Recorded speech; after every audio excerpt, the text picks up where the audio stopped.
Selamat malam Bapak Ibu dan Saudara, warga HKBP Mampang Perapatan yang dikasihi oleh Tuhan Yesus Kristus. Di tengah minggu ini, Rabu 4 Februari 2026, kita akan mendengar firman Tuhan sebagaimana dalam Almanak HKBP Matius 8 ayat 5-13, khususnya di ayat 6. Tuhan, hambaku terbaring di rumah karena sakit, lumpuh, dan ia sangat menderita. Teladan kepala rumah tangga atas penderitaan orang kecil. Di mata kebanyakan orang, seorang hamba hanyalah alat. Ia dinilai dari fungsinya, dihitung dari manfaatnya, dan seringkali dilupakan karena tubuhnya tak lagi kuat bekerja. Relasi dengan hamba dibangun atas dasar kuasa, bukan empati, atas dasar perintah, bukan kepedulian. Saat seorang hamba sakit, yang pertama dipikirkan bukan penderitaannya, melainkan kerugian yang akan dialami tuannya. Beginilah wajah relasi yang lahir dari budaya hierarkis, yang kuat merasa wajar untuk tidak terlibat secara emosional dengan yang lemah. Penderitaan orang kecil dianggap biasa, seakan-akan rasa sakit mereka adalah bagian dari takdir sosial. Dalam dunia seperti ini, belas kasih sering terhenti di batas status jabatan dan keuntungan pribadi. Namun Injil menghadirkan kejutan yang menggugah. Seorang perwira sebagai simbol kekuasaan, otoritas, dan jarak sosial datang kepada Yesus dengan kalimat yang sangat manusiawi. Tuhan, hambaku terbaring di rumah karena sakit, lumpuh, dan ia sangat menderita. Ia tidak menyebut hambanya sebagai aset, melainkan sebagai pribadi yang menderita. Ia tidak bersembunyi di balik pangkatnya, tetapi merendahkan diri dengan kepedulian. Perwira ini menembus sekat-sekat yang lazim, sekat etnis, agama, dan jabatan. Dalam relasi ini, kemanusiaan mengalahkan struktur dan kasih mengalahkan hierarki. Ia mengajarkan bahwa perhatian sejati tidak pernah bertanya, siapa dia bagiku? Melainkan, apa yang ia rasakan ya? Di hadapan penderitaan, iman yang hidup selalu mengambil bentuk empati yang konkret.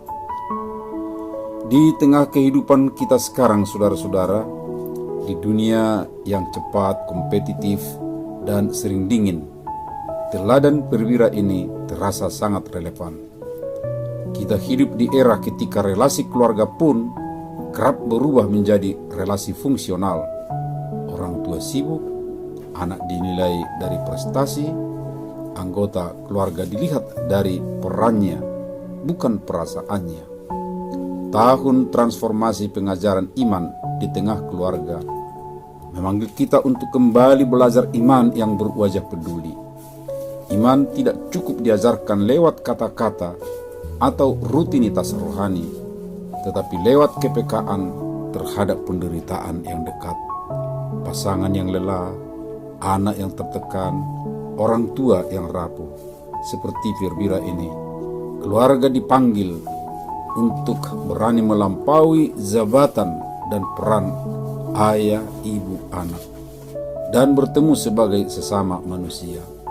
Di sanalah iman diajarkan, bukan sebagai teori, melainkan sebagai kasih yang hadir, peduli, dan rela bertindak.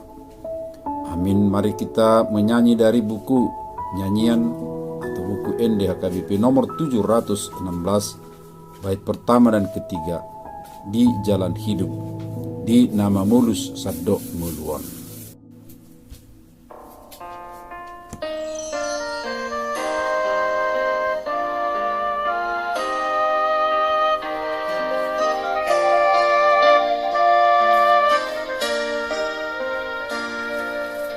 Di jalan hidup di dunia kelam, banyak sedih ngerang. Tolong mereka di dunia gelap, bawalah sinar terang.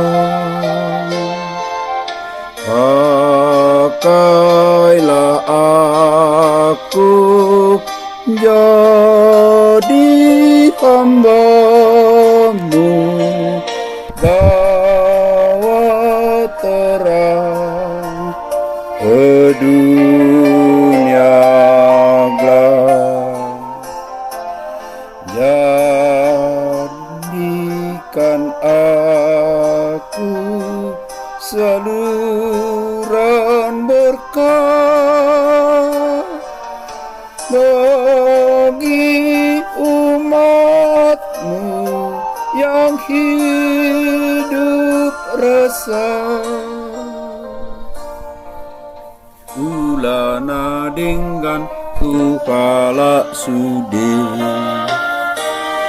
songonina Tuhan ingo urupi luhu nagali gabe parholong maho